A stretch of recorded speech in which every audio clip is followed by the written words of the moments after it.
So if you're a beginner in DaVinci Resolve and you're feeling completely overwhelmed by the amount of technicalities and jargon, set up, even do a simple color grade, then you're not alone. There isn't enough content for people like you who are just getting started, really need to be taken through the steps very, very simply and straightforward. Jargon reduced as much as possible. Keeping it simple is the best solution, especially when you're just getting started. First things first, we've got our footage on our timeline. You'll notice that it's very flat and there's no saturation, there's no contrast. That's because we're shooting in a log profile. This is Sony S-Log3. So let's say we've got our clips on our timeline, and I'll just press Shift and 6 to bring up the color page. I've done a whole video, which I'll put up here, on a color page walkthrough where I just sort of go through the color page and give you lay of the land. We've got our node window on the right here. We don't have any nodes in here at the moment, but if I just hit Option and S, you can see I've added a node. And we've got our clips here. I usually just turn this off, only if I'm copying grades across different clips while I have this one on. But for now, we can turn it off. Our media pool will sit here on the left. This media pool is the same for all of our windows, no matter where we are in DaVinci. The first thing we're going to do is we're going to go down here and we're going to go to our color management. So there's two ways you can set up your color management in DaVinci Resolve. You can have DaVinci Resolve color manage it for you, or you can have a non-color managed workflow. For this video, we're going to select DaVinci YRGB, which basically means we're doing the color management. Timeline color space. So this is DaVinci Wide Gamut, DaVinci Intermediate. This is our working color space. So this is where all the grading, all the changes, all the color, all the saturation, contrast, everything's going to happen in this color space. DaVinci Wide Gamut, DaVinci Intermediate. And then we've got our output color space. We've got Rec 709, Gamut 2.4. Keep it simple. Keep it easy, regardless of the camera that you're shooting on, you know, the footage that you're inputting into DaVinci. This is a nice solid setup. So the first thing we're going to do here is we're going to add a node. So like I said, Option S, we'll add a serial node, and then we're going to press R to rename it, CST in. So this is color space transform in. So this node is our first node in our pipeline. We need to tell this node that we are inputting Sony S-Log3 footage here. That's what we need to tell this node.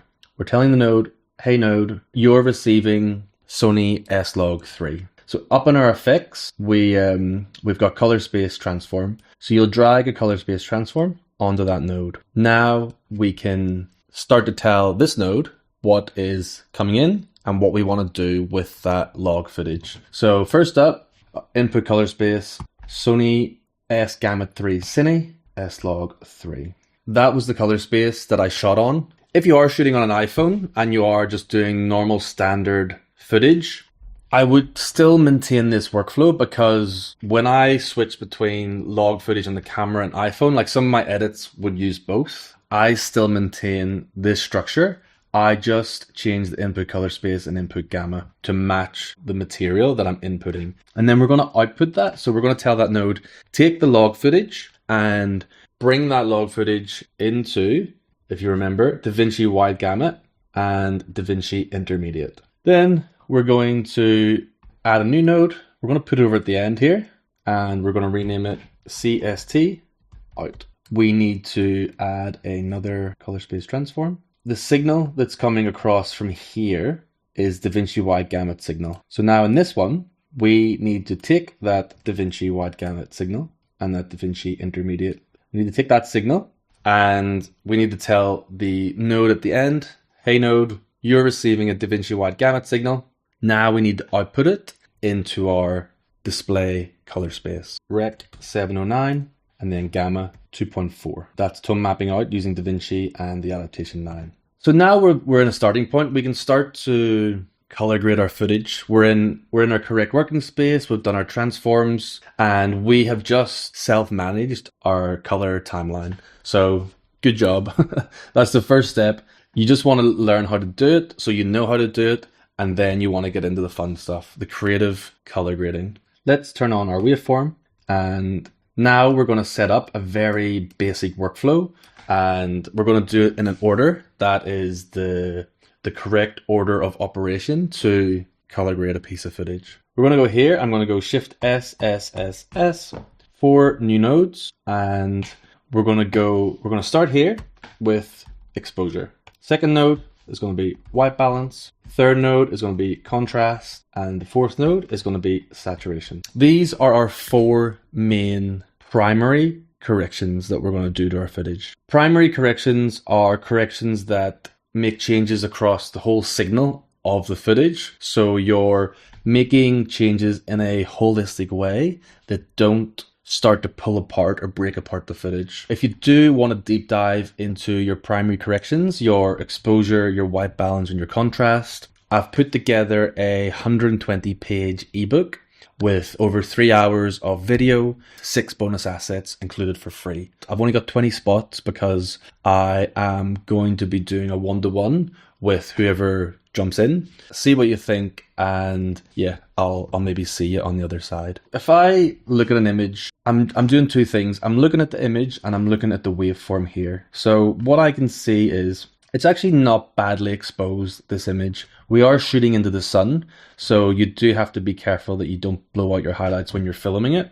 And even in the shadows and stuff, I'm seeing like detail, you know, it's not like extremely underexposed, but there is a bit of room to lift up some of those midtones and those shadows. How are we going to do that? Well, we're going to head over to our primary color wheels. And if I start lifting up the gain, now I am just going to be mindful. There are some highlights in behind those trees that are very bright because that's essentially the sun right there. So if I just lift my gain a little bit, and now you can see we're getting a bit bright here, I can actually just pull down and start to recover some of those highlights. And if I just do a before and after, you can see that we're actually getting more detail in our midtones, in our shadows, and we're not actually, you know, this is obviously blown out already, so we're not going to be able to recover that.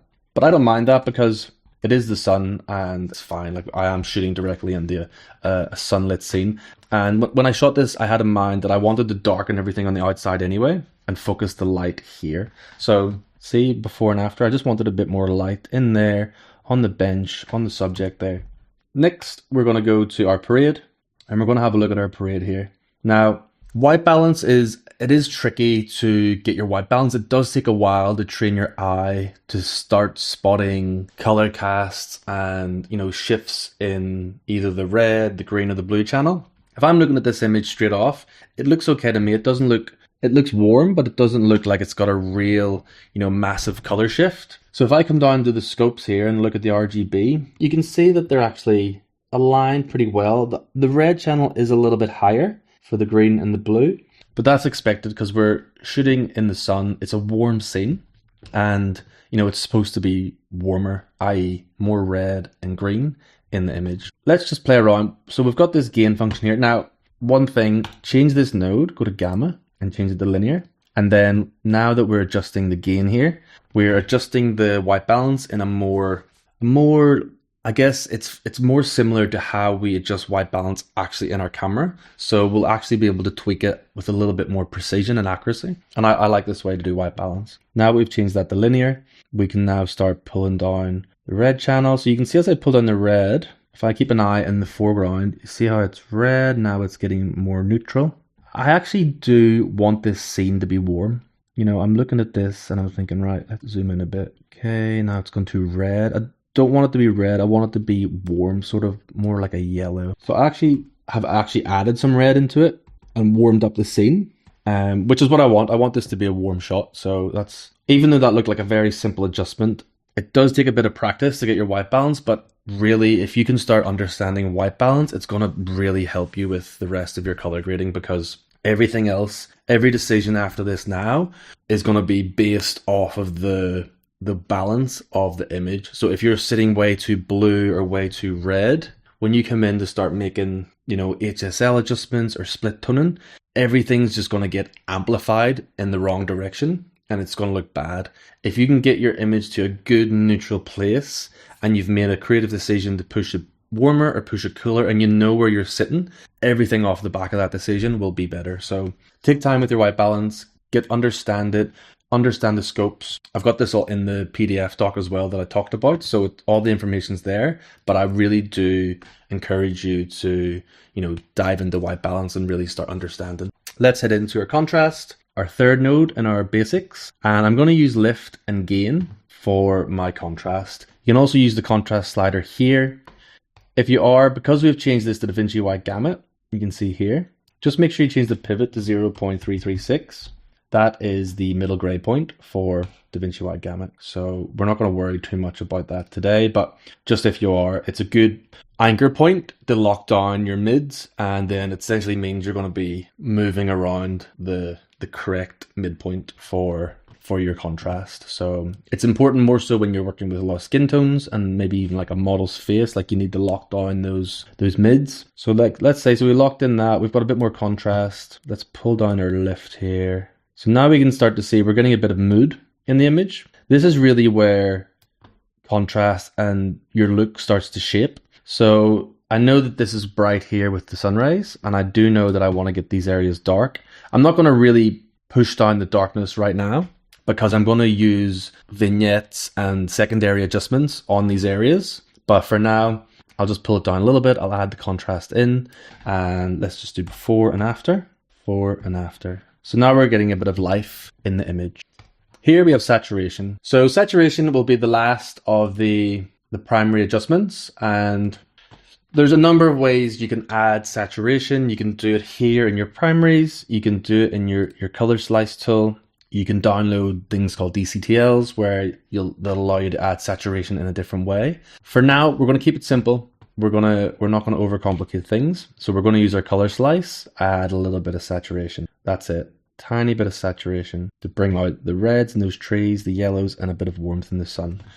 And you can see now, so as I'm increasing that saturation, that white balance decision that I made earlier has been amplified because we've added red into that node, and we've warmed up the scene using the white balance. So now as we move down the chain, that's going to get amplified by saturation. So that's why I'm saying you do have to be careful with your primary. So because you're really setting up the shot to then apply look development. So if I look at this shot now, and if I select these nodes and do before and after, now we've got our image from that's basically just log footage converted into Rec 709. That's the image with just basic corrections. There's still a lot of work to do on the scene, but that's where you get into the second part of your color grading, into your look development, into split toning. You can change your hues, you can manipulate colors around.